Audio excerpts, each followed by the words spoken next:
Yeah, thank you very much indeed for joining Piers Morgan Uncensored.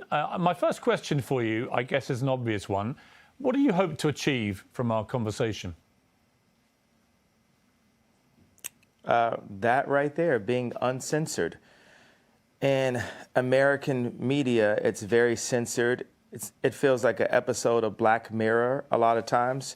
So I've put myself across the line, the point of no return, saying, hey, I know they're going to say whatever they want about me. When I bring up the truth, they're going to say, you didn't get enough sleep. It's because of your health. They're going to call me names for my truth. But these experiences that I'm telling you about are factually things that I've went through and things that I refuse to keep going through and things that I'm not going to let my children go through and things that I'm not going to let my peers go through. No pun intended. Well, look, we are most certainly uncensored on this show, and I want to give you the time and the platform to really explain yourself, because I think that sometimes sound bites about people, perhaps taken out of context sometimes, can create a very distorted view of what a person really thinks. What do you think, looking back over the last few weeks in particular, what do you think have been the biggest misconceptions about you? Well, I think there's a left agenda to silence anyone that goes against the agenda. Let's go back to Trump running for office back in 2015. Everyone that was around me in my industry, in the entertainment industry, told me that my life would be over. I would be on the wrong side of history. I've even had threats to my life for wearing the Trump hat. And it even ended up in, destroying my family and also making it where I have to raise my children differently because I actually am a person that's classified as Black. I classify myself as Jew, but a person that's classified that had been given that title in America as Black, in America, that I'm supposed to stay in a block of a vote. You never heard the term white vote. So why is there a term Black vote? How is that okay? It sounds just as racist as a Black drinking fountain. And my dad, called me. He said, the thing that the left fear about Ye or makes me the most dangerous is I'm rich. And that's the point. Tupac told me back in the days, you had to get your money right and then you go to war. So I'm going to war. I don't have endless resources. I only have honestly only maybe $120 million in my account. But what I'm not going to let happen is I'm not going to let my kids take over Yeezy someday and have a boardroom telling them what to do and talking behind their back. I'm not going to let that happen to my children. So I have to fight right now. And the other powerful icons in Black music, when they were at the top of the game, they didn't fight at that point. They were too afraid of losing whatever they had. So by the time they wanted to make a difference, by the time Bill Cosby wanted to buy NBC, he didn't have the Cosby Show at that time to be able to stand up when they wanted to literally throw him in jail, where they actually did throw him in jail. So people have to understand just the bravery. There's so many people everywhere. I know everyone can relate to being afraid to say what you're going to feel because you feel like you're going to lose something. So whether you agree with me or not, I believe people are going to feel the fact that someone is brave enough to say something. Every day I do 5 things that people have been historically killed for. Every day. And it's just, I want to prove, first of all, I am Jew also. The 12 lost tribes of Hebrew. Do the math. Do your research on it. We have got our culture ripped from us and then told we were just simply void of color, which is another definition for Black. But if we knew we were a culture and knew we were a people, the way the Jewish people know, then we wouldn't abort ourselves. We wouldn't shoot each other dead in the streets and then rap about it.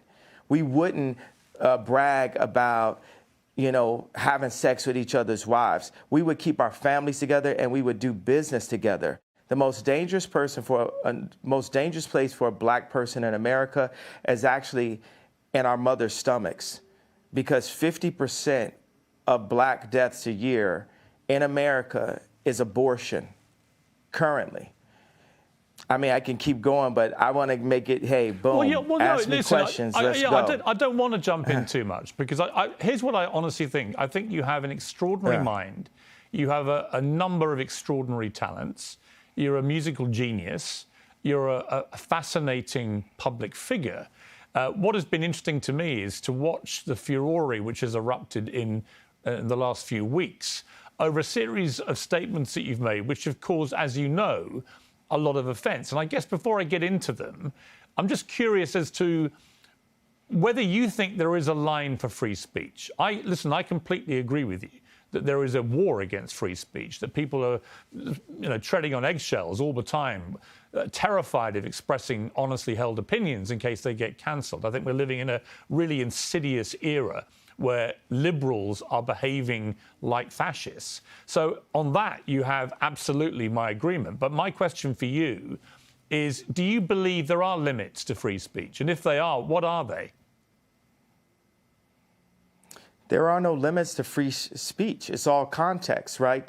Tarantino can write a movie about slavery where actually him and Jamie, they got the idea from me, because the idea for Django, I pitched to Jamie Foxx and Quentin Tarantino as the video for Gold Digger. And then Tarantino turned it into a film. But in that film, he puts a context, he creates a context where Leonardo DiCaprio is allowed to use the word multiple times within that context. So Hollywood's job is to frame things, and they allow what context, what content is accepted and what's not. We have our thoughts. Everyone has thoughts and ideas, and then people try to manipulate your thoughts and ideas. In order for humanity to move forward, we have to be free to think and then to actualize. I like the word actualize better than execute. If you think about execute's a negative word, actualize to be more positive, except for the fact that it has the word act in it, and everyone's an actor, especially in Hollywood.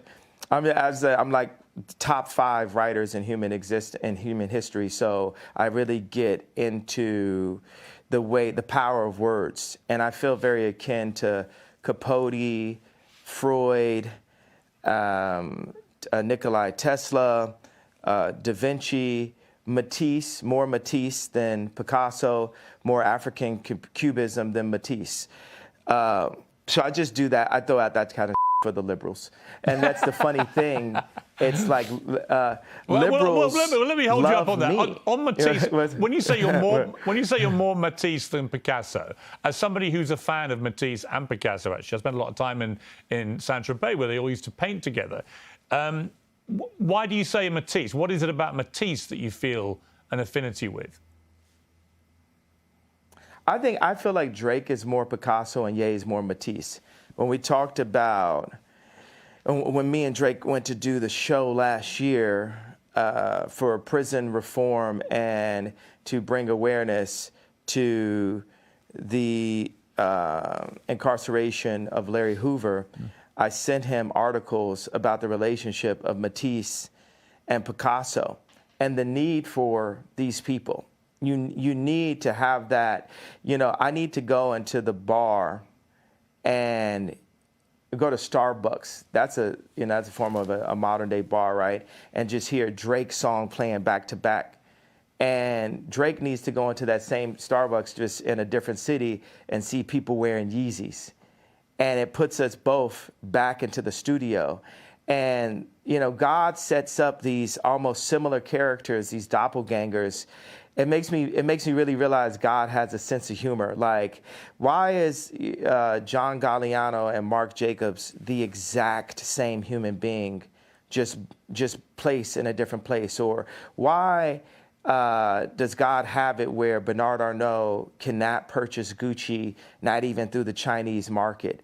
God does this to remind us that we are not God. Because when you take people like Elon Musk and Bernard Arnault and Trump or Jack Ma, Putin, you take these people in their own space, in their own environments, you know, we can start to feel like gods on earth, but we are nothing in comparison to God. And we are here actually to love one another and to collaborate and to make the world a better place. There's, 1% of the world are placed in power and 99% of the world are the audience. So that 1% of the world, this idea of a United Nations, this is the world that needs to come together. This is the world that, here's the obvious go-to. Biden doesn't listen to Elon Musk. The president of the United States does not have meetings with Elon Musk.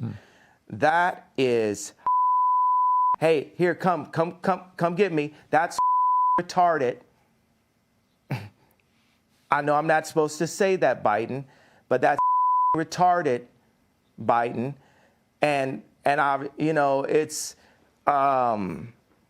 and obviously, because I've been dealing with mental health, all this, I have the right to use whatever words that I like to use. Well, that's interesting.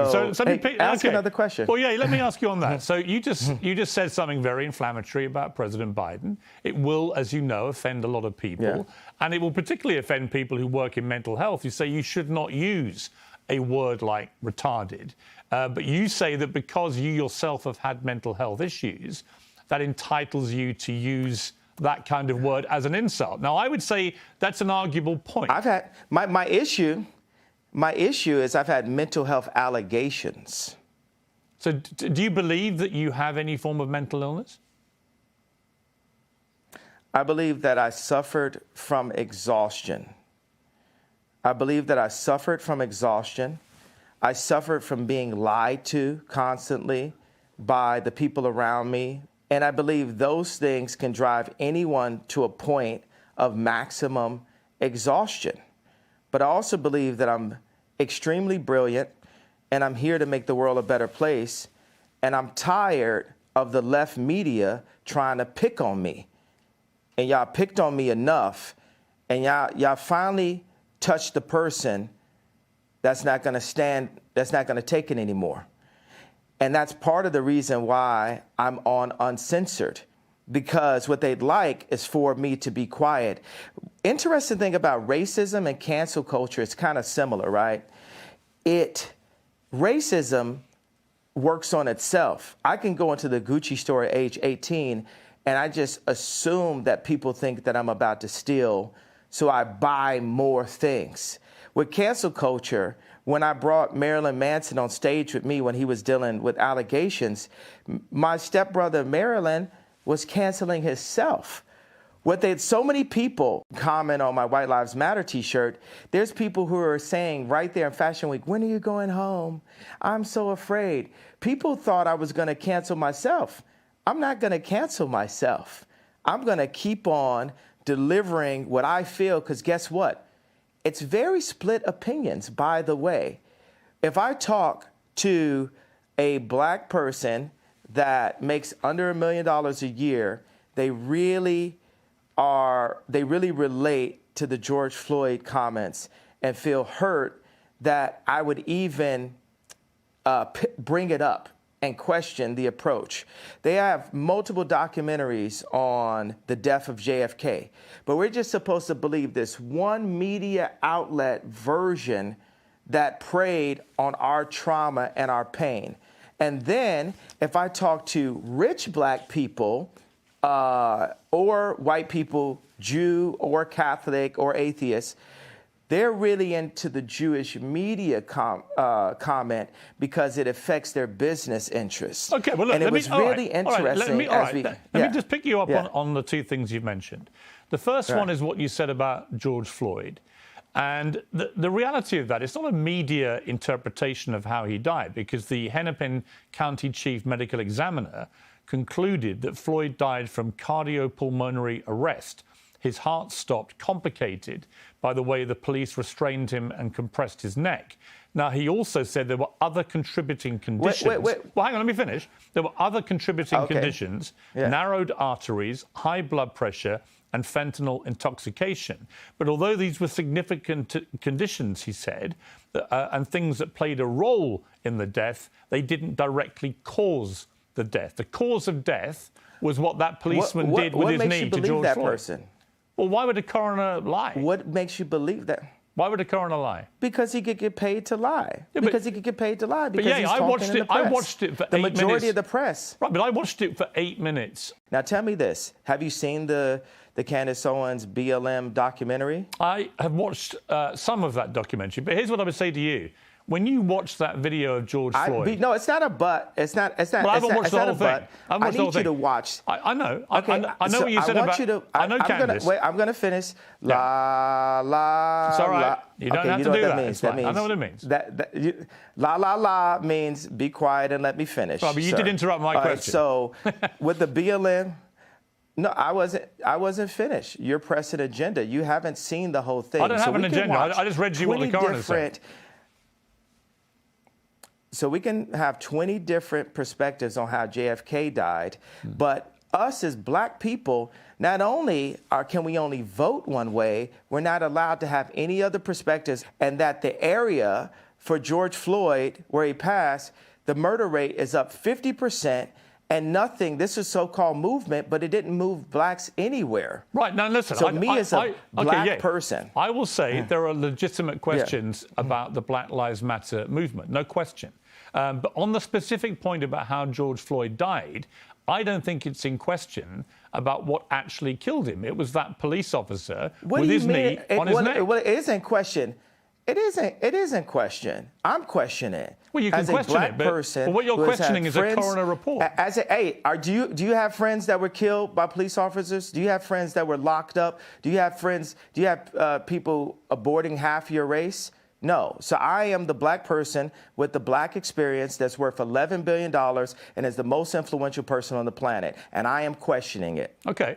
I have a right to question it. Absolutely. You can't tell me with your accent that me as an American Jew black person that I cannot question that death and question the means behind that was put on camera. I'm not saying you to can't traumatize. I'm not finished. La la la la means let me finish. Okay. I'm not finished talking. So I cannot. See, because you distract my thoughts and then you try to make me look like a crazy person and you feel you have the right to cut me off. And I've proven you guys don't want it with me. This is like Terminator 20. You've never seen this before. You've never seen this before, so I want no one to play with me. Mm-hmm. I have the right to question because that videotape was used to traumatize my people and force us into the Democratic vote. Hey, George Soros, you're a real competitor. I respect you. I'm worth more money than you, and I have more influence than you, and have, Piers Morgan from a different country saying, well, I'm not going to do an English accent because that would be racist. I'm funny, by the way. That's fine. I know you can do that. As I said to you, the show is uncensored, Ye. You can say what the hell you like, right? But that doesn't mean I can't pick you up on a few things, right? You accept that. I accept that, but you try to say, it is unquestionable because this one Dr. Fauci said this. I know it wasn't Dr. Fauci, but I'm just giving an example where we hear from even Google. Like people feel like, if you Google it, it's factual. There's so much non-factual information about me on Google, but then I still believe Google. And people pay to get certain information to the top of Google. But this is good. Keep going. Where else you want to go with it? Here's where I want to go. The civil rights lawyer Lee Merritt responded to what you said about George Floyd's death and said, while one cannot defame the dead, the family of George Floyd is considering suit, which they're now doing, as you know, they're suing you for $250 million, for Ye's false statements about the manner of his death, claiming Floyd died from fentanyl, not the brutality established criminally and civilly, undermines and diminishes the Floyd family's fight. So what is your response to that? Well, anybody who loses a loved one, my heart goes out to them. Any race, my heart goes out to the pain of that.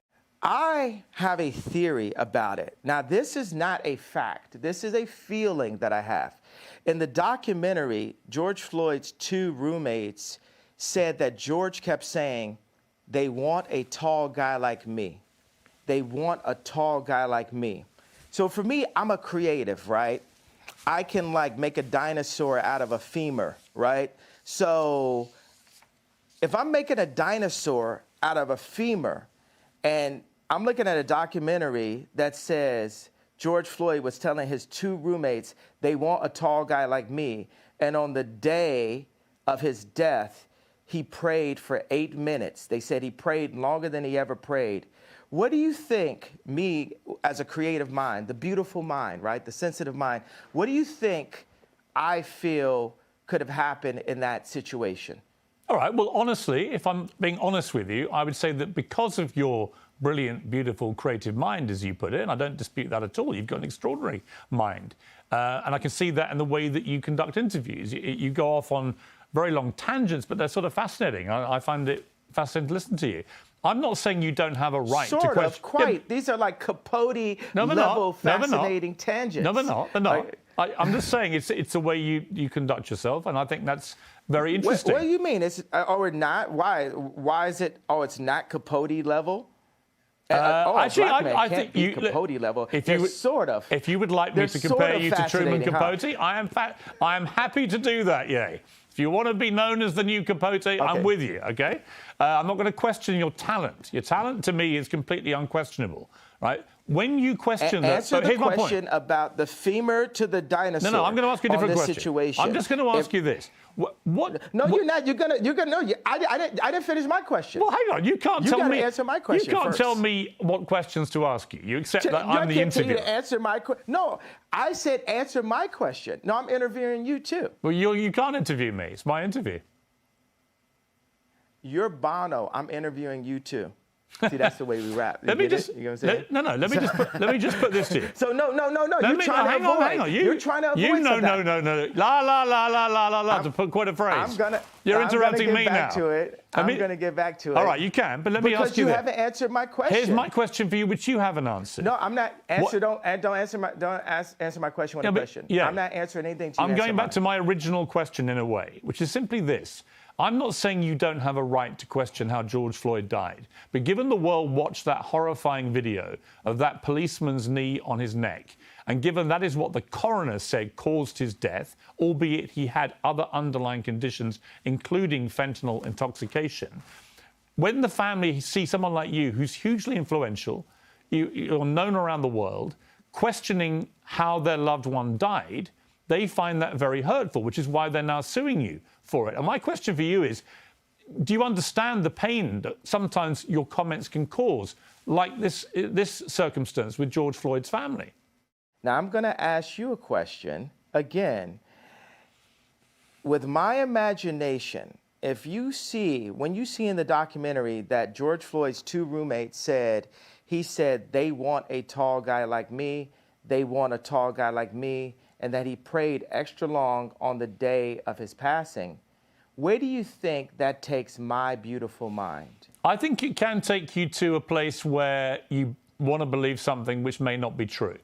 I'm not saying it's not. I'm just saying all the evidence points. I'm giving you an honest answer. My honest answer is I think that That wasn't honest. That was a political my honest belief is that. What do you guys do? People in the newsroom, what are they doing? They're like cringing right now. They're like, whoa. No. We never experienced this before.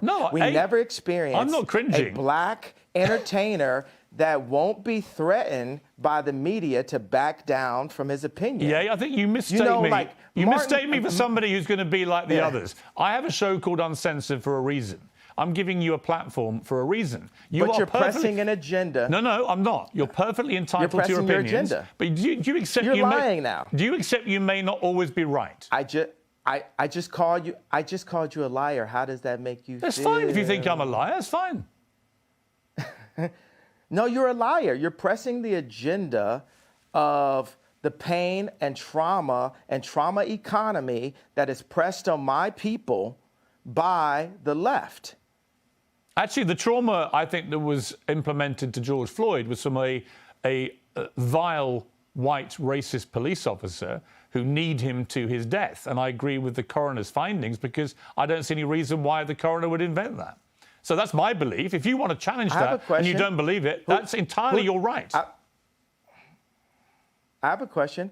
Who do you think are the biggest vile white racist? The media. You think the media is racist? What? Please, next question. Please don't ask me any retarded questions. Okay, let me go to the next furore, which has been around you in the last couple of weeks, which is your attacks. Is that British for theory? Is that British for theory? What's theory, bro? Is that British for theory? You actually have quite a good British accent. That's quite good.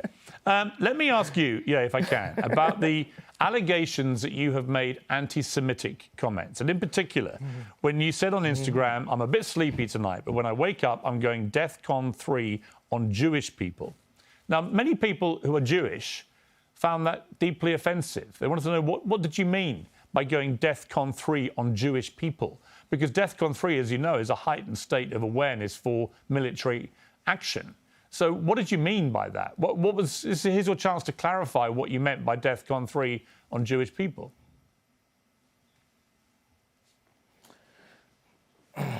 Well, thank you for allowing me to say what I meant due to the fact that I was blocked by Jewish people after I said that. So I wasn't actually allowed to say what I was about to say. But what I was going to say is, I was going to talk about all of the contracts, all of the misdealings that I dealt with as an entertainer. Being that I'm an entertainer, I've been wronged so many times by Jewish businessmen.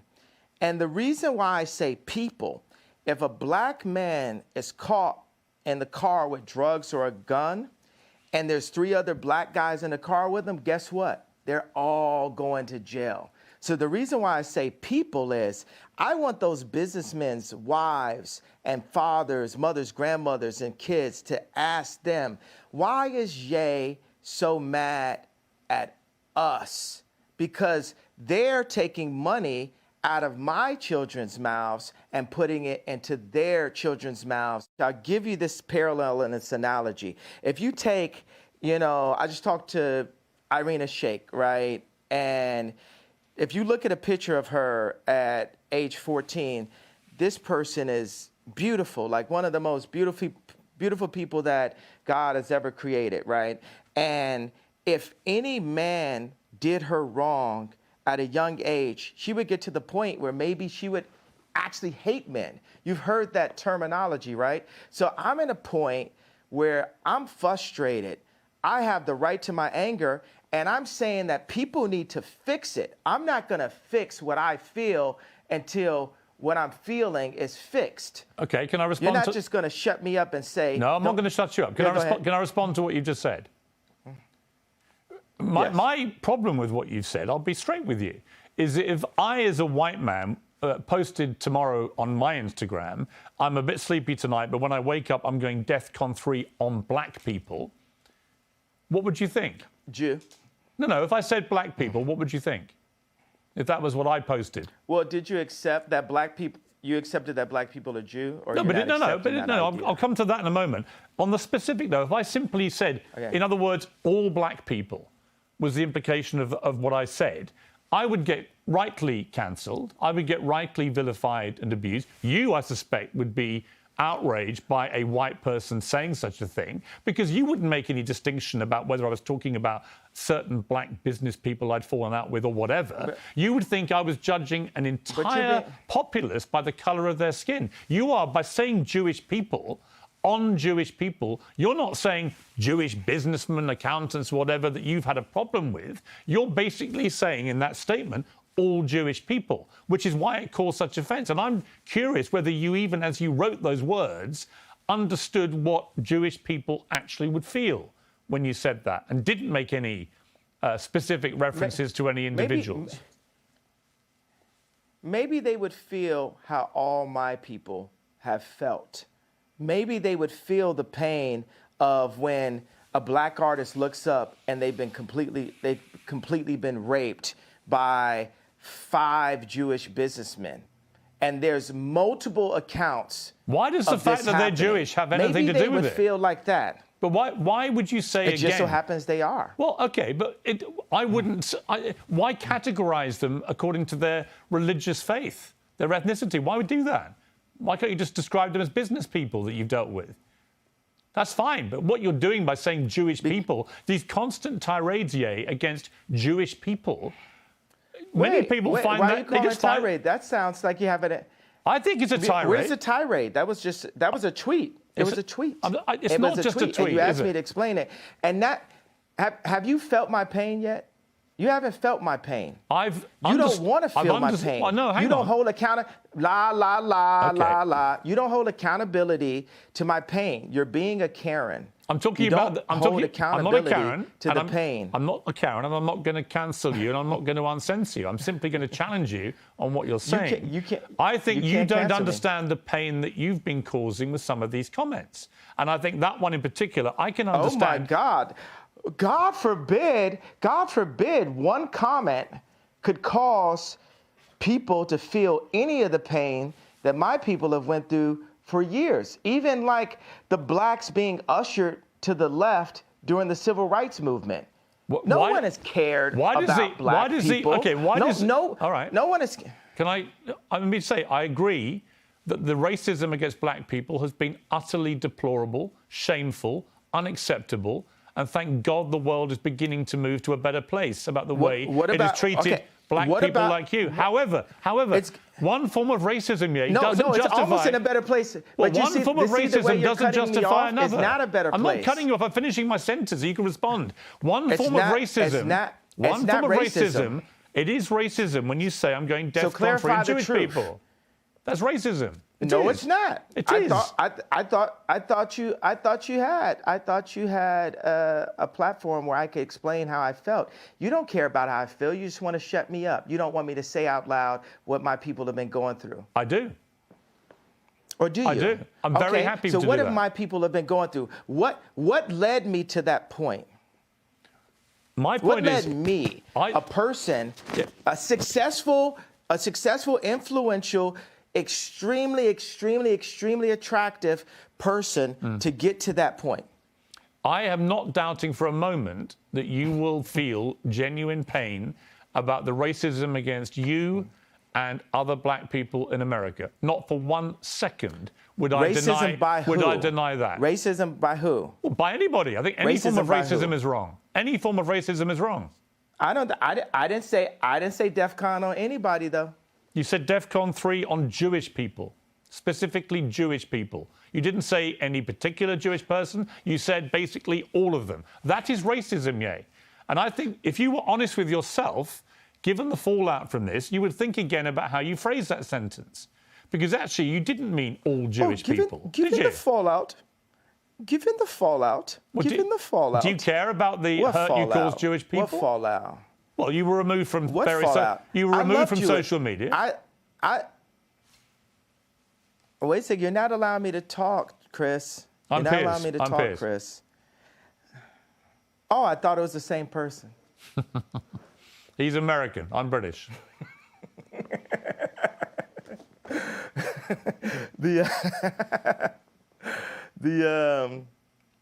So the thing is, I want to bring joy to the world. I'm a composer, right?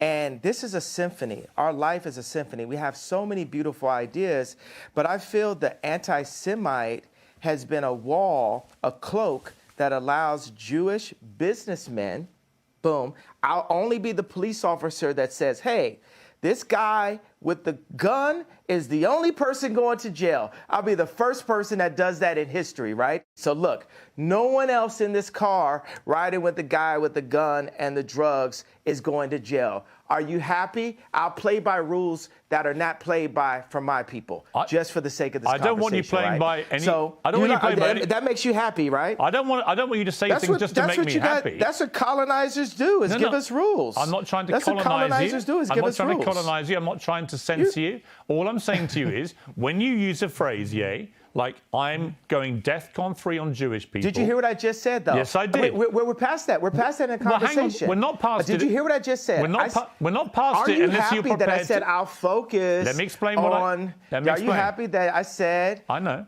I heard what you just. Brother, why are you talking over me? Let me respond. Chris. I'm Piers. Let's respond. Let me respond, right? I'm simply saying what you've just said is not what you said on your Instagram post, and you know it, right? If you have a problem with particular businessmen who happen to be Jewish, that is a concern for you. And you know it. So you talk about all Jewish people. But brother, what is the point? Brother, do you want me to grow from the statement? I just told you, okay, I was in a position where I've been hurt, and this is the way I had the right to express myself. The point of this interview is for you to question me, and then for me to answer and say, okay, even though the same rules are not applied to my people, if a person with a gun or drugs is pulled over and has three other people in the car, they're all going to jail. I'm not going to apply that to Jewish people for the sake of this conversation. Isn't that what you wanted? But you know what you did? You tried to civil rights me. You tried to pull me back to a week ago. But we're here today. There's been plenty of conversations and commentary since that. But you want me to go back to 1960. No. You want me to go back to 7 days ago. All right, let me jump in. Here's what I want you to do. I want you to reflect. Okay, so have we grown? Have we grown? Here's how we grow. Yeah, here's how we grow. I want you to reflect. No, have we grown? Have we grown? You're not in charge of my growth. You're not in charge of my growth, Chris. Okay, let me phrase it like this. I'm about to suggest to you how you may grow if you choose to grow this way. And you can ignore me. You can ignore me. Piers, how much money are you worth? Not as much as you, sadly. Exactly. So take my advice. Maybe you'll get richer. I would love to take your business advice. Why would I listen to you? Why don't you hear what my advice is and then work out if I'm wrong? Can we do that deal? You haven't given me any credit or a moment of reflection for the comparison that I made, the brilliant, if I do say so myself, comparison that I made to the cops pulling over one black person and locking everyone up. I understand what you're saying. And my tweet having issues. Wait a second, I wasn't done with the sentence. My tweet referring to all Jewish people, and I said, for the sake of this conversation, I will refer to the business people who have destroyed me and my people and my fellow creatives. But you didn't even accept that I gave you that. You tried to push me back into 1960. No, I didn't. You tried to push me back into last week. No, I didn't. Okay, do you accept that example that I gave you? I understand completely the example you gave me. I think all racism is wrong. So I feel that we've grown. I would like you to reflect. I feel that we've grown. Do you feel we've grown? If you've now changed what you wanted to say originally, my question for you is, do you now regret saying DEFCON 3 on Jewish people? Are you sorry you said that? No. I don't think it matters. You should be. Absolutely not. You should be. Absolutely not. Yeah, but you should be. Absolutely not. Are the people, the Jewish businessmen that led me to that place, are they sorry for the way they've raped my people? I don't know who you're talking about in particular, but I don't know why you keep having to say they're Jewish. And by the way, you wouldn't... What is the fact they're Jewish got to do with anything? Why do you keep doing that? What do you mean? They're the Jewish businessmen that did that because they're business they people. That's what they did. Why do you keep saying Jewish business people? Why do you keep using their religion, their ethnicity? Why do you keep doing that? Let me update it then. Okay, so I'll say this. Would I have grown into the box you want me to go on if I say to specify the business people that have raped my people that just so happen to be Jewish? I think by doing what you've just done, I find that I'm not even Jewish and I find that offensive. Why do you keep having to do that? I don't think you get it at all. I don't think you understand the offense you're causing when you keep using their religious background, their ethnicity, as, So as a stick to beat them with. Why would you do that? So what are you more concerned about? Getting the richest black man of all time to kowtow? Because it's not going to happen. I don't want you to kowtow. You can do what the hell you like. You're a billionaire. You can do what the hell you want. I'm just saying to you that I don't think you quite understand when you talk about. Okay, can I finish? It's not multi. You're a multi-billionaire. Okay, well, congratulations. But that doesn't change the fact that when you insult the Jewish people and say you're going DEFCON 3 on the Jewish people, that is as racist as anything you say you've been through and any pain that you've experienced. It's the same thing. Racism is racism. And you know that, I think, don't you? Yeah, obviously. That's why I said it. So you said it knowing it's racist? Yes. I fought fire with fire. Okay. I'm not here to get hosed down. At least that's honest. It's a different type of freedom fighter. That's honest. All right. You were racist because you knew it was racist, but you decided to do that because people have been racist to you. Is that your position? No, I'm not. First of all, I can't. What is the beginning? Read the whole tweet. I'm sure you have it in front of it. Somebody in your office has it. Get him a coffee in the Ye tweet. What do you want to know? The whole tweet? I want you to read it out loud, sir. I'm a bit sleepy tonight, but when I wake up, I'm going DEFCON 3 on Jewish people. The funny thing is I actually can't be anti-Semitic because black people are actually Jew. Also, you guys have toyed with me and tried to blackball anyone who opposes your agenda. That was the exact tweet. I like reading that whole thing. I can't be anti-Semite. I love Jewish people. I work with Jewish people. Yo, watch this. Watch this. Some of my best friends are Jewish. Right. So you know how that sounds. How many times have you heard that statement? Of course. Of course. Wait. Have we ever heard that term before? But the funny thing is, they are. I work with Dove Charney that got kicked out of his company, out of American Apparel. I work with this guy every day. He's like my twin. He's one of my favorite people in the planet. And we work through that and we talk through it. And he says, "Yay, why are you so mad?" And I'm like, this is why I'm mad.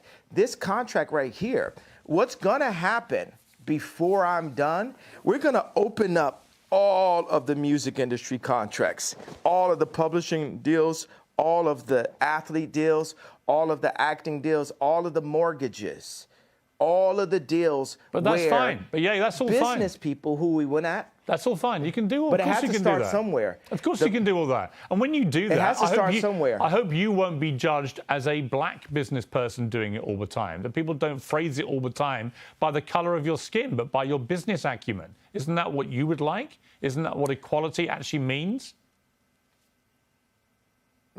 Of course I'll be judged by that, because when people come into power, people get judged. You know what I'm saying? Like, there's nobody that gets judged more than a straight white male. The straight white male has the least amount of a platform to even speak. A straight white male can't say, "My wife hurt me today," because people will say, "Well, you're hurting women." A straight white male can't say, "Hey, a black employee didn't come in to work on time," because then people will say, "You're racist." A straight white male can't speak on a homosexual person because they'll say you're homophobic. And so I empathize with the position of the straight white male. And part of the reason why I empathize with that position is because I know that I'm headed to that position. And what position that is? Top power position. Okay. That's the top power position where you get all the rocks thrown. And that's the thing. I have friends, right, that will actually that's the reason why I'm going to be a good leader someday, because I'm really empathetic. But I call black people out on their stuff. I call white people out on their stuff, because we're all people. We're actually only one species. And in order to, whether it's my friends texting me like, "Bro, you got to get in the gym. You're looking chubby in the photo." It's like we have to hold each other accountable to what's actually happening. And it's so much is based on you did that tweet wrong. So what I will say is, I feel that my words demand more sensitivity for the frequency that I'm operating at and the amount of people that I'm communicating to. And I take that responsibility right now. But I will also say everything happens for a reason. because if it had been perfectly worded in English, and because there's nothing whiter than English itself, right? I'm already not speaking in my mother tongue, right? So if I had perfectly worded it in the most sensitive way, then we wouldn't be here right now. Now we're opening up the conversation. I'm not allowed to say whether or not I'm running for office in 2024, but I tell you what, if the left, let's say the left would have never supported me anyway. And now I've got to call to attention, I am who you should support. The left did not allow Trump to be president. They treated him like he wasn't even the president. So even then he won, he was losing half of the American people every day, and it divided the country. What I'm saying, whoever goes into office, for British media, for American media, we must support our leaders and not just run this hyper negative. You know what I will? And black people hate when I apologize for this. When I see people like John Legend and Chrissy Teigen talk down on the president, I'm like, wow, that kind of sounds like me. That kind of sounds like the telethon. I opened up this level of disrespect towards our leaders. And people were happy. And the left saw that and say, well, let's just have every celebrity do what Ye did at the telethon. So I take responsibility for that moment. And you know what? I just want to give every Jewish person a big hug. Also, I'm envious of the Jewish people. I'm envious of how they don't abort their children. I'm envious of how they don't shoot each other in the streets and then rap about it. I'm envious of how their families stay together. I'm envious that they turn their phones off on Friday night and the family comes together. I'm envious of how they do the business together. And I want that for the darker Jews. I want that for the black people.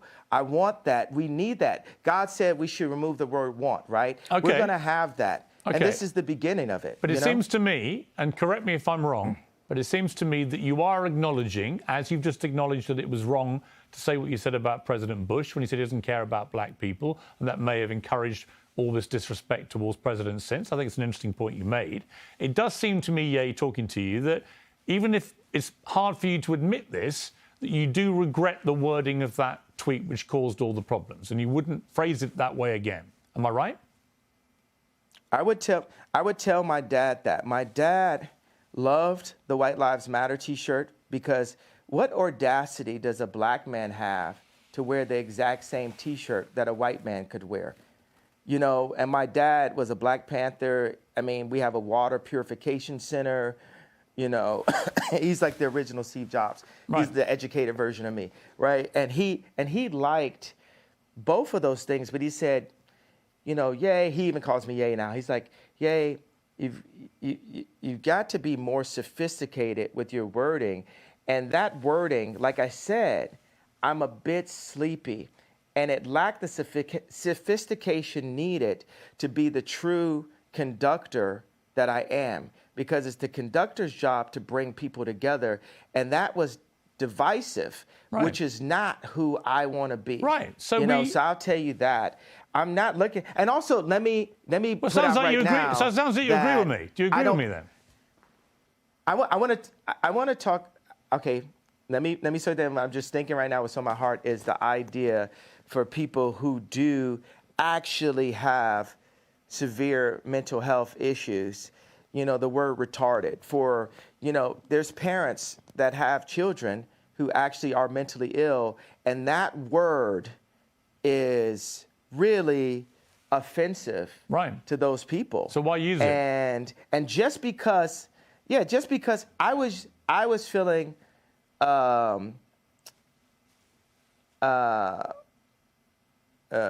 a couple reasons. Because people call me retarded. They treat me like I'm retarded. And so I embrace it. It's like you call somebody a so much, they say, I'm. You call somebody a bitch so much, they say, I'm a bitch. You call somebody a retarded so much, you say, I'm retarded. Like, I was exhausted, and I embraced the idea of having a serious mental health issue. But Noah also, but Moses was basically on speed when he was doing what he did. Let me ask you, by the way, look, out of interest, yeah, how much sleep do you get a night? I'm not here to talk about how much sleep I get. I don't owe you that. You've literally just been talking about how much sleep do you get a night? I had about 5.5 hours last night, actually. Not very much. But you're the one that's raised this issue. And I probably had the same. Right. My question is only I probably because had the same, but it's only because you've been talking about you don't believe you have a mental illness. You think it's lack of sleep. So I think it's an obvious question to ask, well, how much sleep do you get? Are you constantly sleep deprived? Is that one of the reasons, perhaps sometimes, as you say, you feel sleepy and you shoot from the hip verbally and you say stuff that maybe when you're rested, you wouldn't say it the same way? Would that be fair? Tell me what's... Okay, no, it's not fair, because what's more important, the pain and the truth of what I'm talking about and what led me to that tweet, or the tweet itself? I think both can be true. Because the problem you have is, I think you've acknowledged. You have one tweet. I think you've acknowledged that the wording of the tweet was offensive. Years. Yes, I understand, but you know the damage it caused, and I understand that was offensive. And I think that you have accepted. The damage you probably shouldn't have phrased it that way. You as a white person are so stuck on the idea that what I said was offensive, which is a very caring approach. You're not sticking on the fact. You have not unpacked what happened with those contracts. I've said that, but you didn't ask me another question about it. That means there's an agenda. Absolutely not. Inside of your platform. I have repeatedly said to you that I'm sure I do not disbelieve that you've had contract business issues with various managers, accountants, and so on.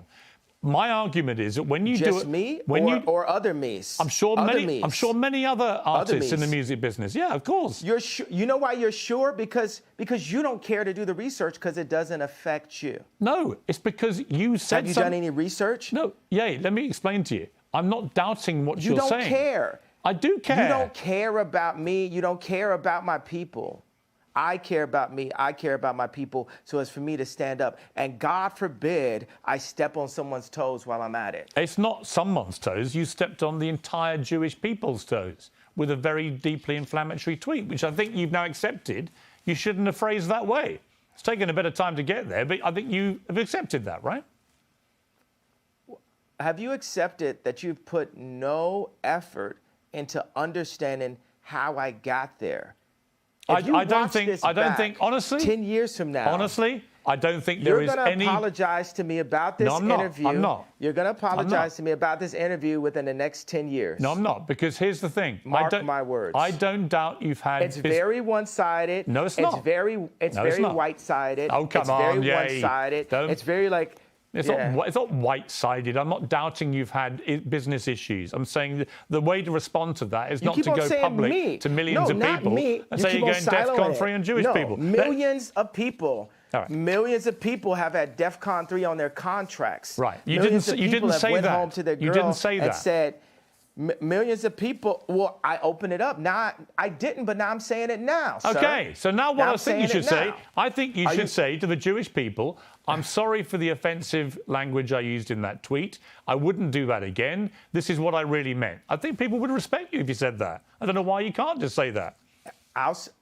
You know when I'll say it? When I sit down with the people who write out the contracts for the NBA and for the NFL and for professional music and for acting contracts. We need to go to the top lawyers, the top execs, the owners of the stadiums, the owners of the football teams, and the owners of the record labels. And we're going to put them all in one room. And we're going to read let's go top 10 in each one of these categories, right? Let's read Michael B. Jordan's contract. Why would any of that? Hey, bro, I ain't finished. I ain't finished my sentence. Nothing you're saying has anything to do with regret. Hey, boy. Don't call me boy. Don't finish. I told you. Oh, don't treat me like a boy then. I'm going to finish my sentence of my idea. Nothing you're saying has got anything to do with the tweet. Cool. Bro, I was in the middle of a sentence, boy. Okay, so are you going to allow me to finish my sentence? Yes. If you then answer my question. Okay, so I'm going to tell people when I would apologize for the tweet. This is what has to happen first. I need all of the top executives in Hollywood I need the top executives at the NBA and at the NFL. We'll do those two sports specifically. And I want the top executives in music, dealing with publishing, dealing with like Spotify and Apple Music and Universal Music and all the top let's do like 5 top execs there. And I want to look at the top 10 earners in each one of those fields' contracts openly. We want to compare and contrast the contracts.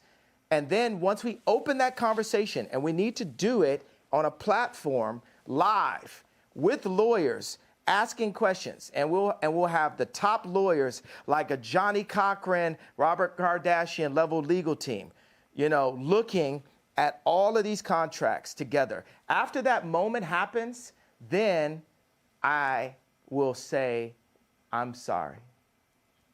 Okay, if that's your position. That's clear. Interview adjourned. Love you.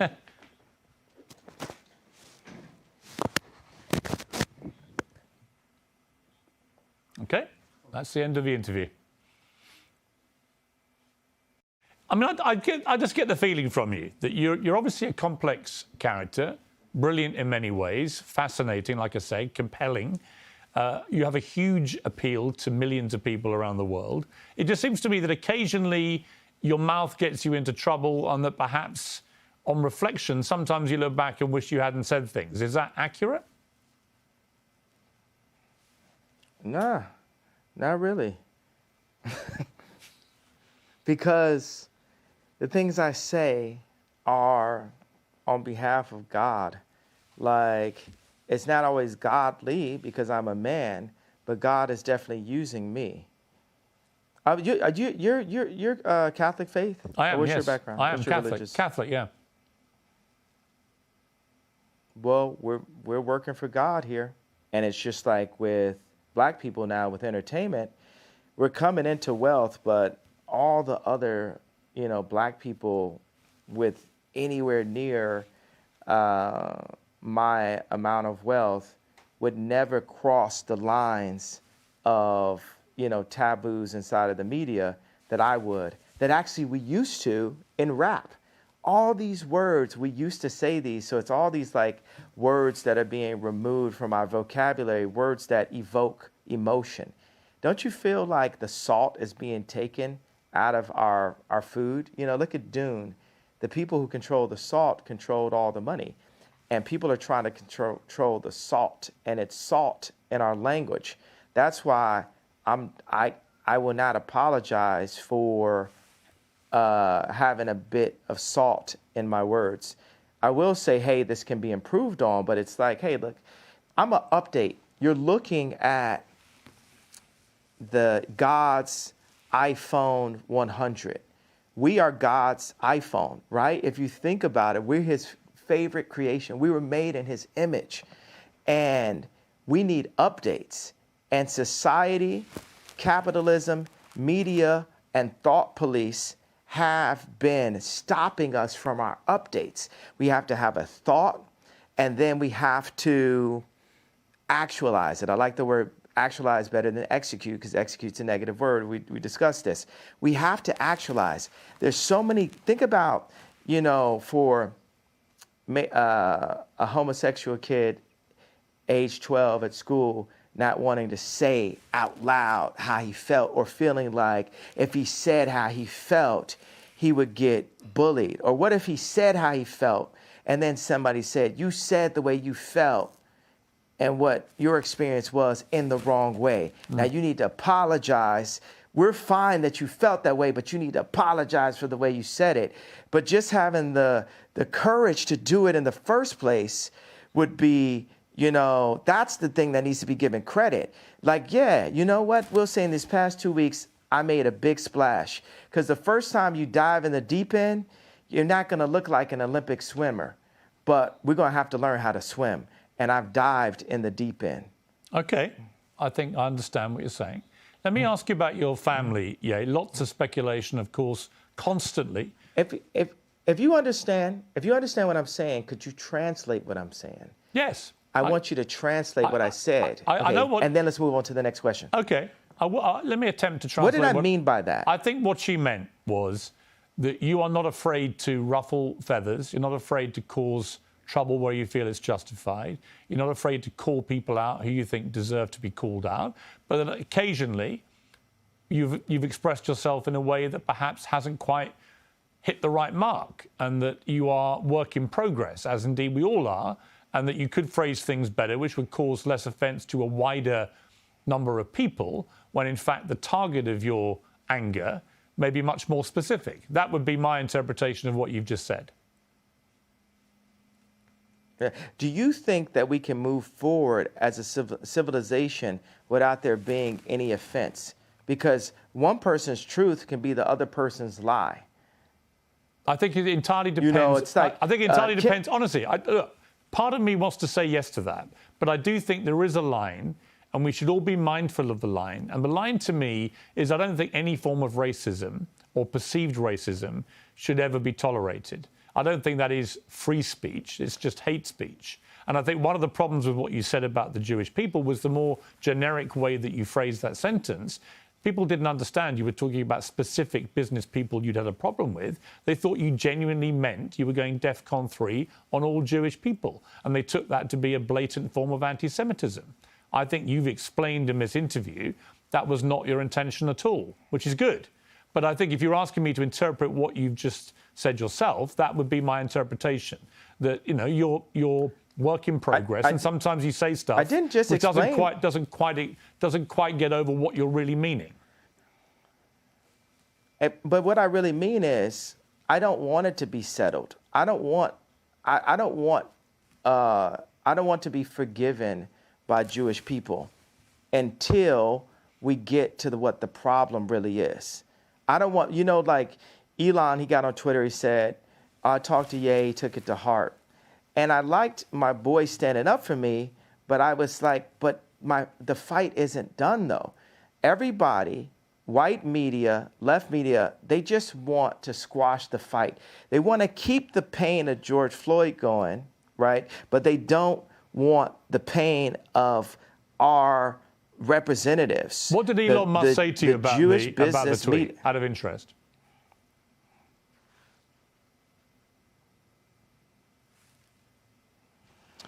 It's vague to me right now. I don't want to misquote him.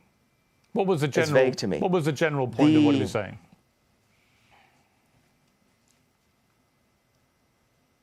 It's vague to me. It's truly vague to me. I'm an honest person. I tell you what it was. What I keep on saying, it's just always about this tweet. It's so much more. If you look back at this interview, and it's like a direction arrow, it's more in the direction of fixing the statement than fixing the problem. I think both and things, that's my problem. I understand, but I would say to that I think they're two different things, and you can fix both actually. And I accept that part of what you were trying to do and the point you were trying to make, I completely understand it because you've explained it in more detail. On Elon Musk, there is a suggestion that when he gets control of Twitter, which seems likely now, that he will bring you back, he'll bring Donald Trump back. Do you think that would be right? It'll be lit. Do you think it's wrong that you and Trump have been banned from these platforms? Absolutely. I was talking to Trump a couple days ago, and he was like, I'm not going to do his voice, right? But he was saying, I had 277 million followers, and the next day I had nothing. And that related to, Mark Zuckerberg, Meta. Mark Zuckerberg thinks he is the government. These tech companies feel they're more powerful than the U.S. government, to the point of actually kicking the actual president of the United States off of an American social media platform. This is the world we live in. And I would say, I agree with you, and I'll tell you why. I think it's completely inconsistent that companies like Facebook and Twitter allow people like the Ayatollah of Iran, for example, to remain on the platform, or Taliban people to be on the platform, but they don't allow an American president. That seems to me completely ludicrous. Yes, and this is part of the 100-year plan that they have books on about China's takeover of America after losing the Industrial Revolution. Now, let's talk about business people. We won't refer to their race. And by the way, I'll tell you, as a Jew person, a person that has a lot of Jewish friends, it's not a race, it's a people. Right.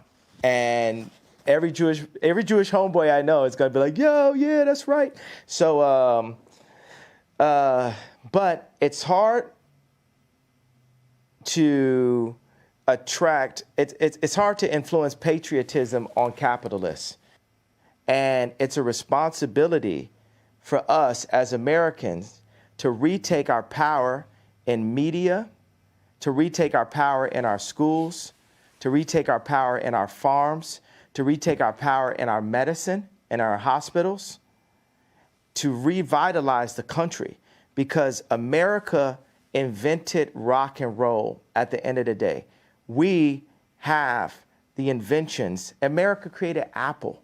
You understand? Like, we created the platforms that the world runs on now, and we've allowed the business people in these companies to sell us, and whatever the term is, sell them in a handbag, whatever it is, for cheap. And Americans are God-fearing, for the most part, God-fearing Christian people, and we're not cheap, and we can't be sold for cheap. And we're here to stand up and say, you got to honor who we are, our families. You got to honor our God, Jesus Christ. So, next subject. Can I ask you something? Let me ask you something else. Yeah, I want to ask you about your family. Yeah. Because you mentioned families there. A lot of stuff has been written about you and your family. A lot of it fueled by you, by Kim, by others. Where are things now with your family? What is your relationship like with Kim, with your kids?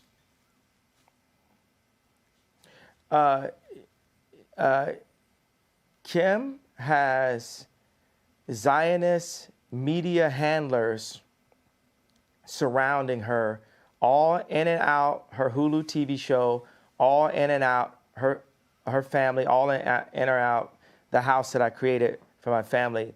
But God is alive, the devil is a defeated foe, and Kim is a Christian woman, and she's not here just to have content up on adult channels. She's not here just to have that last Interview magazine cover.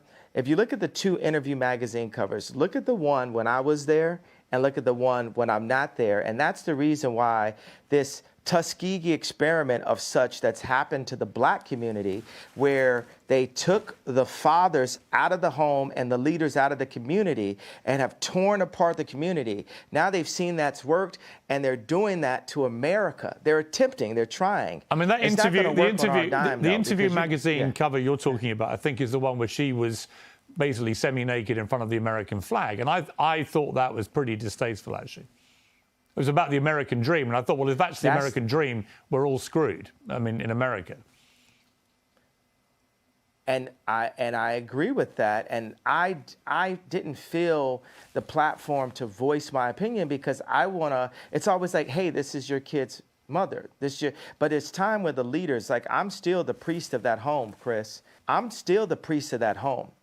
They want to make it this matriarch society, all that, and But I am the priest of this home, and God is alive. I am the living Robert Kardashian, and I'm going to stand up for what God would want as a Christian. And then people say as a Christian, oh, you're not supposed to curse. You're not supposed to have righteous indignation. But I do. Christians had swords also. Christians got guns, I tell you that. So. But do you talk to Kim? I mean, there have been reports, that you and Kim don't really talk at the moment. She's distancing herself from you because of the stuff you've been saying must get in controversy. Is that true? I mean, John Legend is distancing himself from me and buying more Christmas sweaters in the middle of spring also. So I'm not saying that, they're making the right decisions. She's being influenced. But I guarantee you what's not finna happen, we not finna see her in one of them John Legend Christmas sweaters no time soon. But do you talk to her? Are you still in touch with each other? Wait a second, don't you think it's like funny to like make a joke out of stuff sometimes? Don't you think like God has a sense of humor? Of course. But watch this. God, when I got married, I bought this house. I did this tour, and spent all the money I had on this house to like surprise Kim and give her this house that she wanted, that Lisa Marie Presley used to own. And then I got the house, and then I put all this money into renovation. And then there goes the neighborhood. Drake moves down the street 5 blocks. And that's when I knew God was funny. But watch, this is where God is even funnier. Here goes like Louis C.K. Part 2 level, because Louis C.K. is the funniest man alive. Uncancel him now, right? So and he was funnier before he's canceled, because all he would do is type of jokes that you'd get canceled on, right? So I got an office outside of Crenshaw, like in an opportunity zone. And this office, 57,000 square foot office, is the one that Tucker Carlson came to visit me at. And I look out the window, and whose office is being built, a brand new one? The Skims office. It's like, who's writing this stuff? You know what I'm saying? Like, God is funny. So that's the thing. We always got to be like, we got to be funny. We got to have a sense of humor, like, But yeah, let me ask you. There's a lot. Yeah. But are you sad that you're getting divorced? Are you sad the relationship came to an end?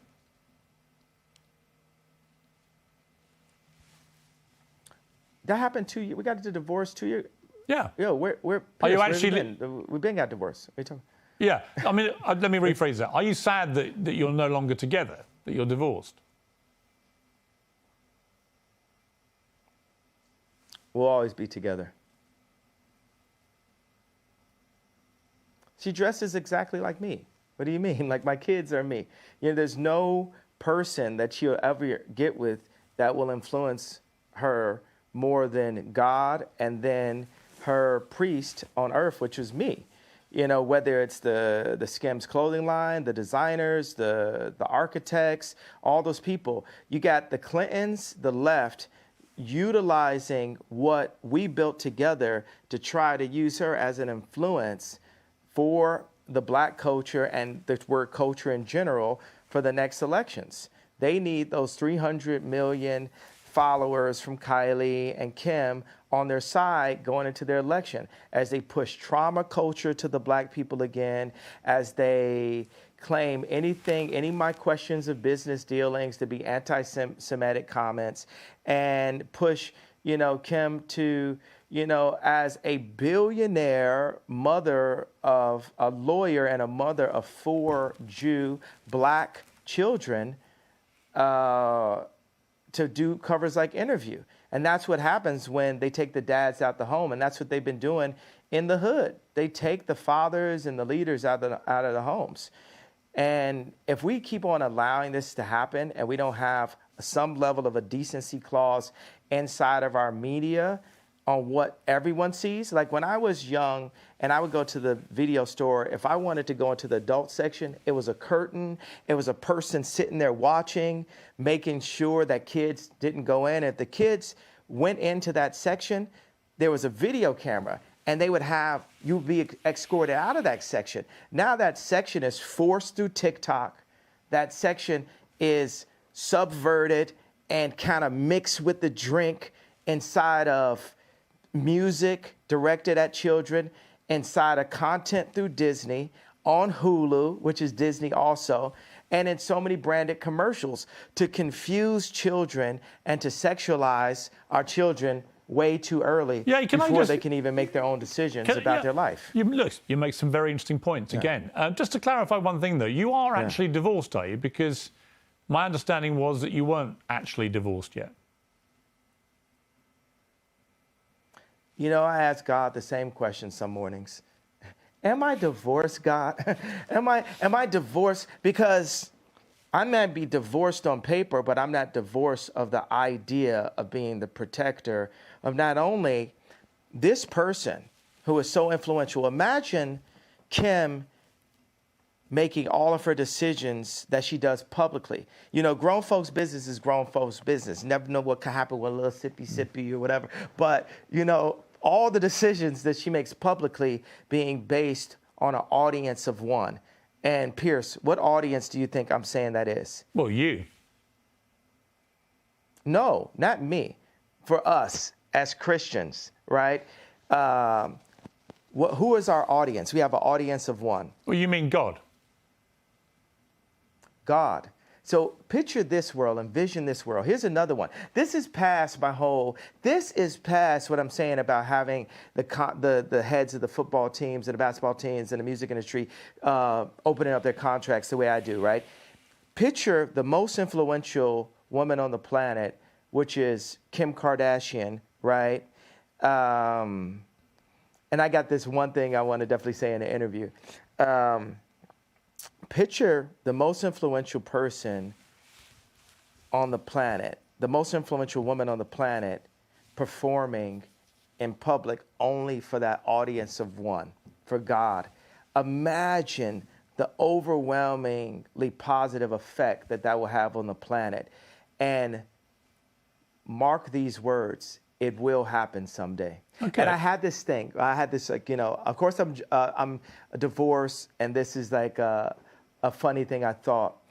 Being that her name is no longer West, and my name is no longer Ye, being that her name is no longer West, and my name is now only Ye, if we were ever to be together again, what would our name be? Kim Ye. Would you like that?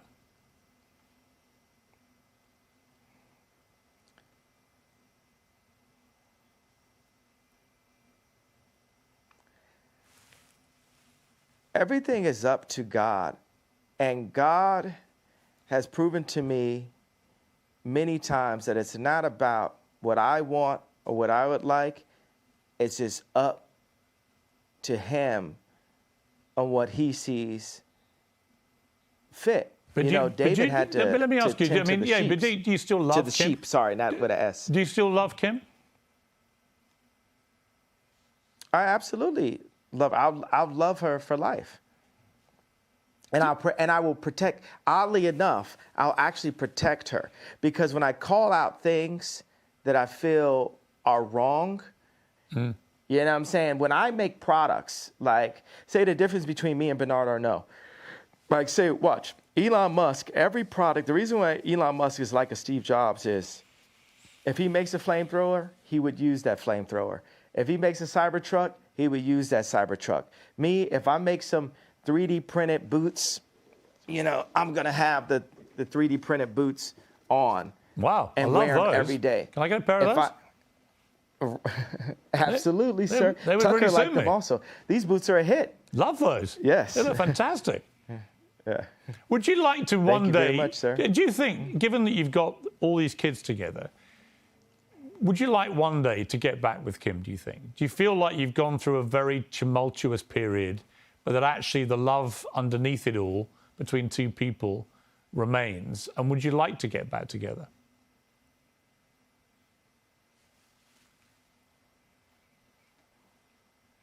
Those thirst traps still be fire.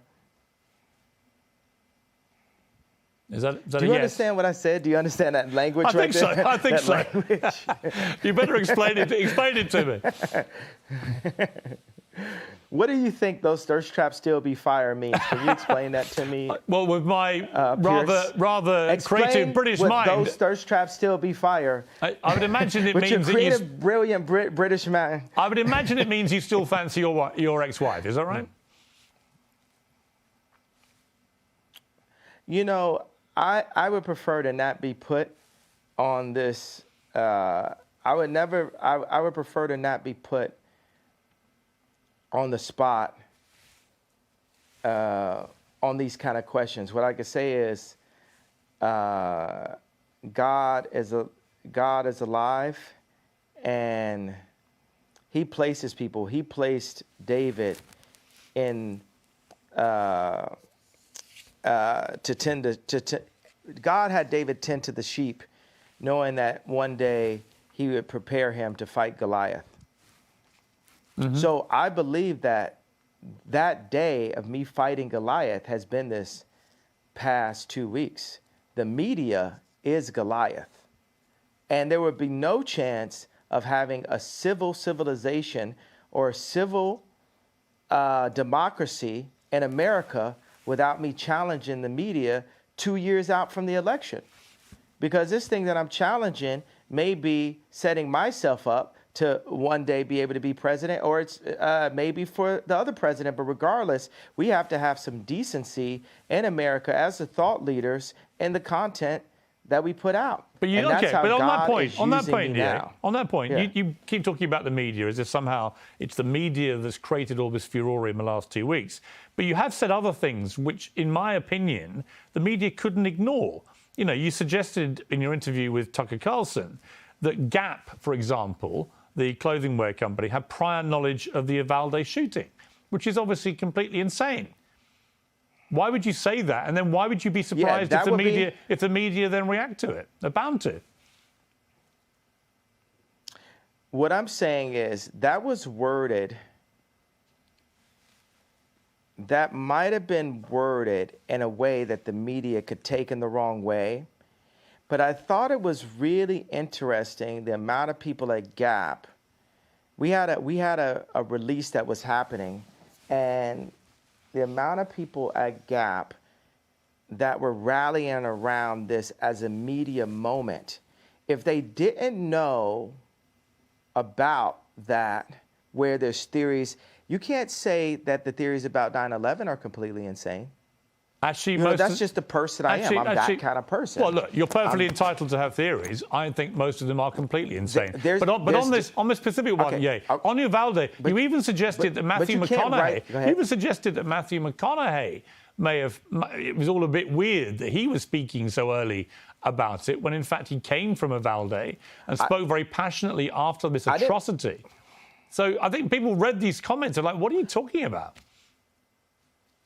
No, okay, so I'm not, what I'm saying is I definitely feel there was a major media push around that to create trauma and fear culture, because the amount of people, and this is not to be in any way, I care about people who have passed away and have lost loved ones. 20 kids were shot dead in a classroom. Okay. 20 children were shot dead at school. So let me explain. No one in the media is putting any sort of trauma into that. That is the trauma. Okay, Piers, how often does that happen in my hometown? Well, the 20 kids are killed in school in one mass shooting. As far as I'm aware, it's never happened in your hometown, has it? Yeah, it does. Not in one mass shooting. Are killed in Chicago. I didn't finish. Okay. Let's not do this again. Okay. We reviewed how that goes. I understand. You could talk. At least 14 kids are killed in Chicago every week, and there's no media push around it, and that's my issue. When I was at Gap, there was no media push around the killings in Chicago. But I would agree. I agree with you. I completely agree. My youngest son has recently been at University of Chicago for a year, and there were 2 students shot in that time. I completely agree that there is never enough attention given to all the slaughter from gun violence in Chicago. Completely agree with you. What I can't agree with is any suggestion by you that anyone at Gap or Matthew McConaughey or anybody else had any prior knowledge of what happened at Uvalde. Of course they didn't. What I'm saying is, I'm not saying they did, but with the amount of attention that went, understand, I was jealous, once again. You feel me? I'm jealous that so much attention went in this direction, but doesn't go into the direction of Chicago when the same amount of people. That's what you should say. I'm not finished. Yeah, but it comes down to the way you phrase these things. Bro, hey, I just said it. Yes. Like I just said, you're not always going to say the things the right way, but at least I have the bravery to open the conversation. Your first sentence isn't your last sentence. My first rap that I told wasn't my last rap that I told. And now that's the whole point. It's said. Once it's said, accept that it was said. I am the iPhone 20, right? I'm growing. I'm a hybrid. I'm updating. Okay. I'm constantly updating, and that's what we're supposed to do.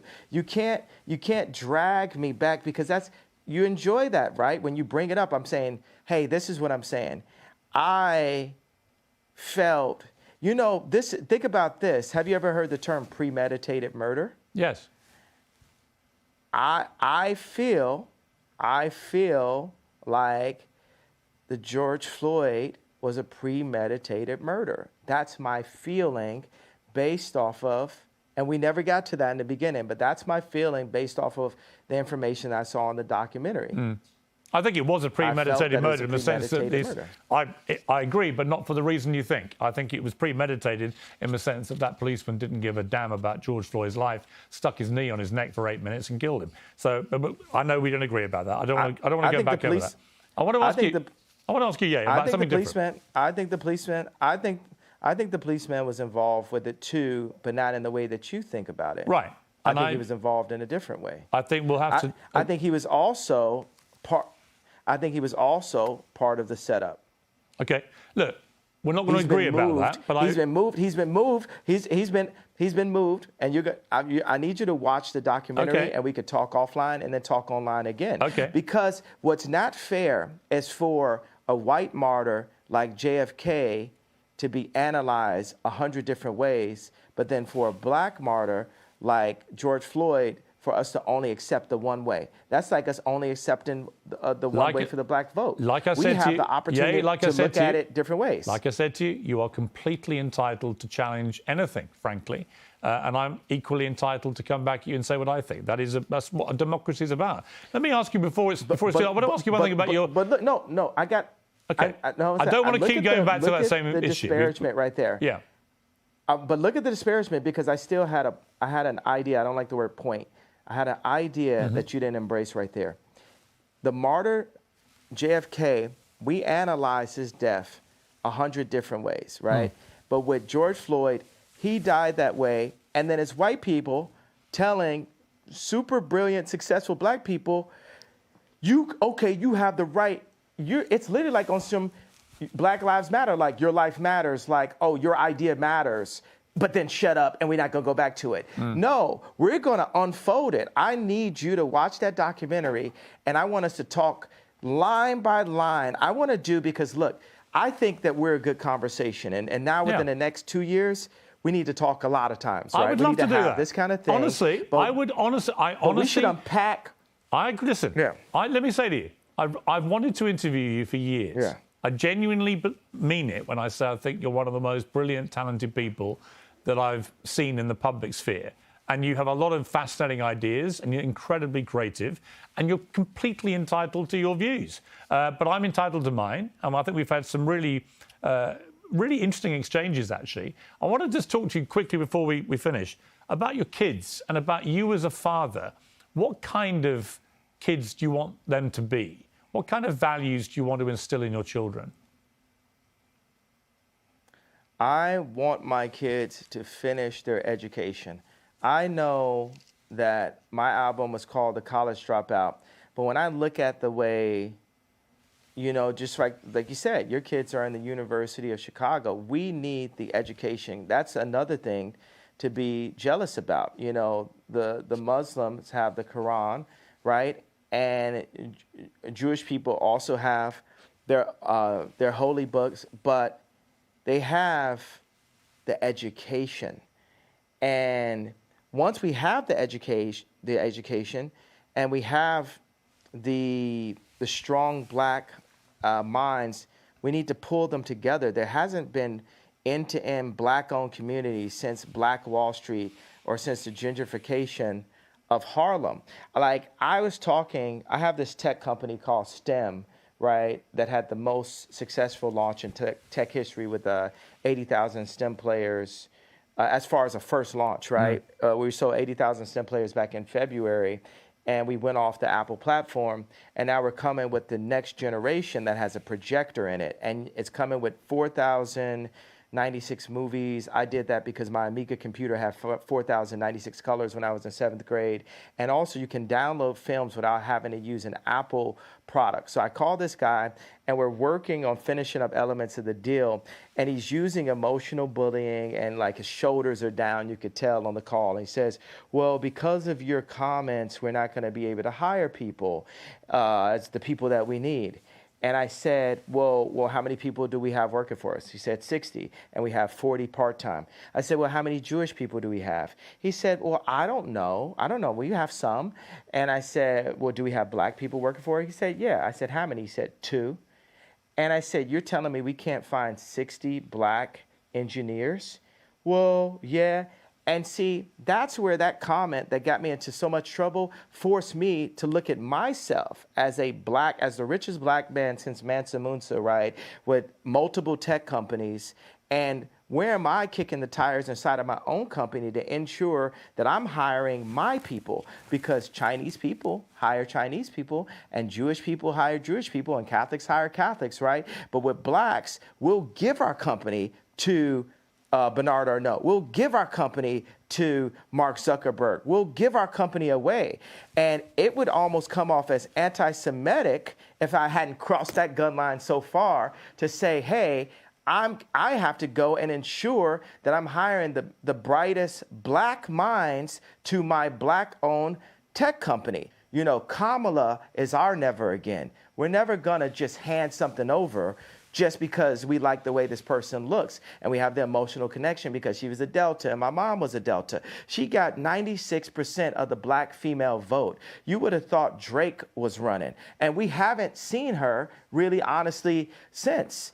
And I want to say something about the left. The left, you guys got to sit with me. Your current administration that these guys put up, they shit the pot on this one. They should have got Bernie, but Bernie had too much of a conscience. And so you got a guy with no conscience. Instead of getting Bernie Sanders, you guys got Weekend at Bernie's. And and you know that you don't like where we're at right now. So we got to have a conversation going in. When you listen, on how to I won't disagree with you about. I don't disagree with you about President Biden or Kamala Harris, for that matter. Yeah. Let me ask you about someone we haven't mentioned, Vladimir Putin, and what he's been doing in Ukraine. What is your view of that? I do not believe in war, and I believe that there is ways that America could have avoided this war. But Biden has money. Biden has reasons for us to be at war right now for selfish reasons. And what I would like to do, without giving you too much information, I would like to speak with my political advisors to give you the exact information. I'm not going to, hey, watch this one, Piers. I'm not going to shoot from the hip on this one, especially talking about war and things as sensitive as Ukraine and the Russian war. No, we already got that, the RETARD comment earlier that maybe we could work on that I feel like is going to be massively offensive, and I really do. Now that one, I do apologize to people that I offended earlier in the interview on that comment. Maybe we could look at scrubbing that if we deem. Well, actually, like to. I would say this: it's an uncensored interview. You said something which you've now wished you hadn't said, and you've apologized. I actually think that says a lot about you. Right? That shows you've got that ability to be self-aware, to understand when you cross a line. I think someone like you, with all your energy and creativity and your passion, you're going to say stuff. The way that you talk constantly and in such an extraordinary manner, you're going to trip up. You're going to say things the wrong way. I don't think there's anything wrong in when you do that, doing what you just did and saying, look, I'm sorry, I crossed a line, I apologize. It's actually quite empowering. You know what I think? You know what I think I'll go ahead and do?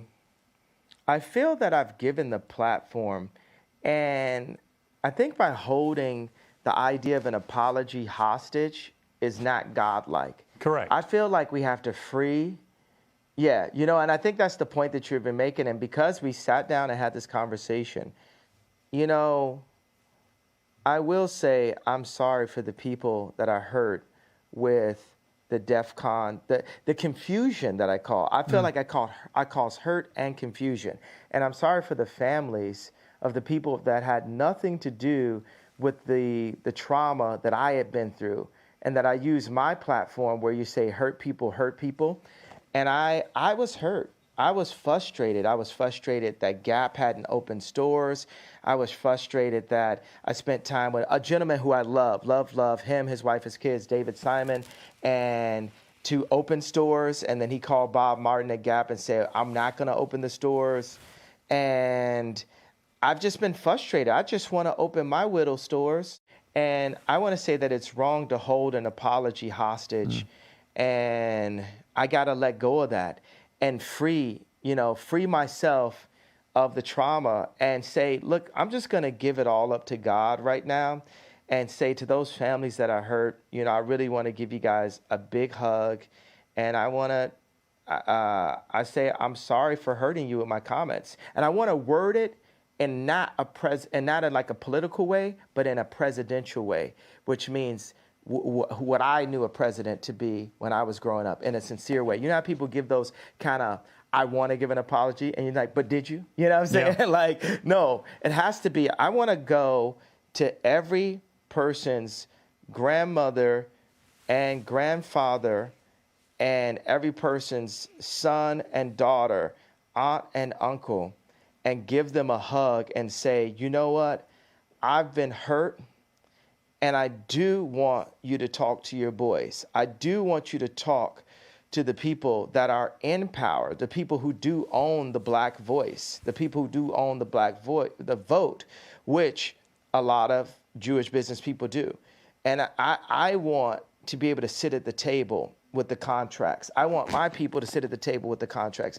I do want all of this, but I'm not going to hold my apology hostage till I get that.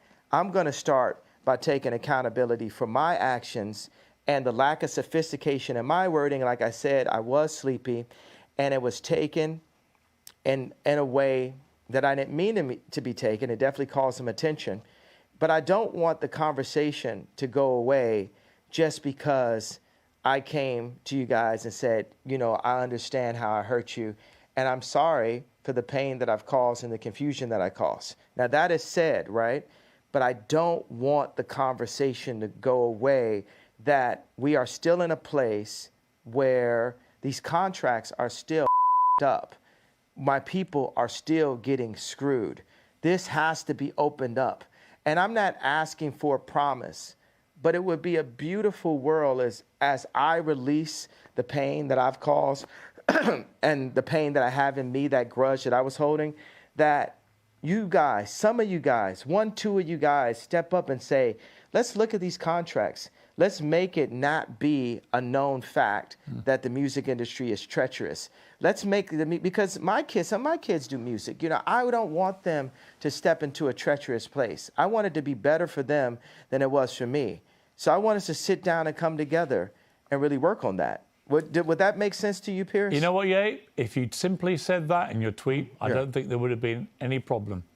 And I'm very, very pleased, actually, that we've got to a place where you felt able to say that. And I think it was sincere. And but we still have a problem. That's my point. No, Piers. I get it. I get it. But what you've now done, you've now explained the context of the problem. And you also issued a sincere apology to people who were rightly offended by the way you phrased what you said. So I think that's a good place to finish the interview.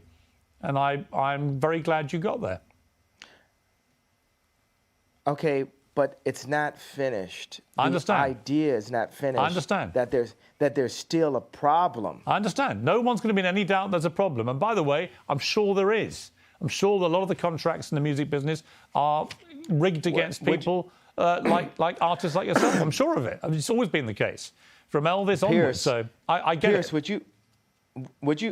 Would you help me and my people? Would you help me and my athletes? I got so many athletes that go to my school that are, like all the guys that are on Donda are headed to the NBA, right? Could you help me? Could you help us make these contracts better for our people by calling attention, by just allowing me on your platform, right?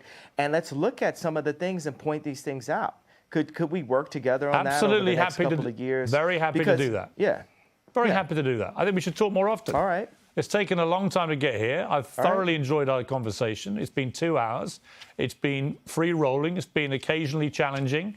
But we've got to a place where I think is a good place. And I've really enjoyed it. So thank you very much indeed, Ye, for sparing me the time. Yeah. You know I'm going to feel like I lost my stone I was holding. Yeah. Yeah. But I had to give it up to God. You know what I'm saying? Like, yes. You know, you're gonna be bragging. You're gonna be bragging at dinner tonight, like, "Yo, I talked to Ye. No one could do it. No one could do it. I did it."